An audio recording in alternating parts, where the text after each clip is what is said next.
Assalamu alaikum. I hope that all of you are fine, doing very, very great. I'm Dr. Mahin Javed, the clinical neurologist. तो आज की video है that is on the MNT medical nutrition therapy for different kidney diseases. जिसके अंदर से firstly we will discuss chronic kidney disease, that is CKD. Inshallah, in further videos will tell you more about the MNTs for different kidney diseases.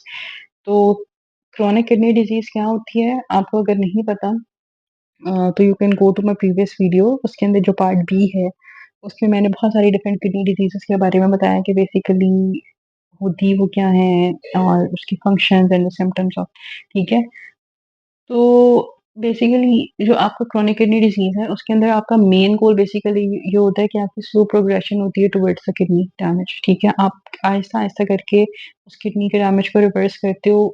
You manage the symptoms of the kidney damage and prevent complications such as cardiovascular diseases, because if you have some sort of diseases like kidney disease and if those were not managed by the physician या by yourself या by your dietitian, तो it may lead to cardiovascular diseases, and cardiovascular diseases के अंदर main चीज़ है myocardial infarction है, that is heart attack, and which may lead to the death of the patient। ठीक है, तो इसके डाइटरी रिकमेंडेशन में firstly will tell you about the protein कि कितनी प्रोटीन आपको लेनी है। तो the in the intake of the protein will be moderate. ठीक है, उसके अंदर आप क्या करोगे, from 0.6 to 0.8 grams per kilogram of body weight per day कि आपकी requirement of proteins.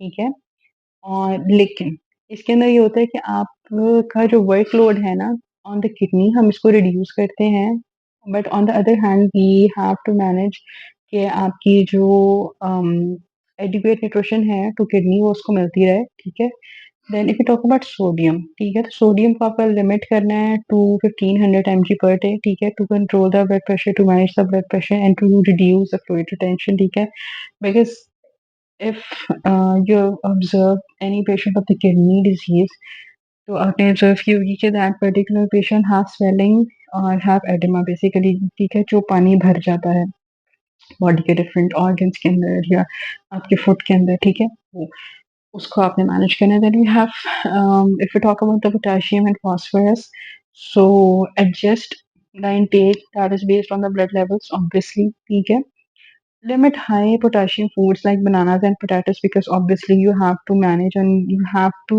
take control on the potassium। ठीक है, तो high phosphorus foods जो हैं, ठीक है, उनको और हाई पोटेशियम फूड्स को लाइक योर नट्स, आपके जितने प्रोसेस मीट्स हैं, योर बनानास पोटैटोज, आपको उन सबको लिमिट करना है। And if you talk about the fluid, ठीक है, तो ये डेली यूरिन आउटपुट के ऊपर डिपेंड करता है एंटायरली, बिकॉज अगर पेशेंट इतनी स्वेल कंडीशन के अंदर है that patient have chronic kidney diseases, so patient is in hospital, तो वहाँ पे जो आपका यूरिन आउटपुट है उसको चेक करते हैं, उसके according you have to manage the fluid intake of the patient. ठीक है, और specially in advance CKD chronic kidney disease की डिफरेंट स्टेजेस होती हैं। इंशाल्लाह अगर आप मुझे कहेंगे तो मैं आपको बताऊंगी कि क्या स्टेजेस हैं, क्या आपकी फर्दर फिजियोलॉजी होती है। ठीक है, and last but not least we have calories. So ensure adequate calorie intake to maintain energy, typically around 25 to 35 kilogram per kg of the body weight to ensure the to आप कह रहे हो to ensure or to maintain the adequate nutrition और the balanced nutrition in your body। ठीक है, तो ये आज की वीडियो थी। नेक्स्ट वीडियो जो है वो नेक्स्ट किडनी डिजीज के ऊपर होगी। Thank you so much.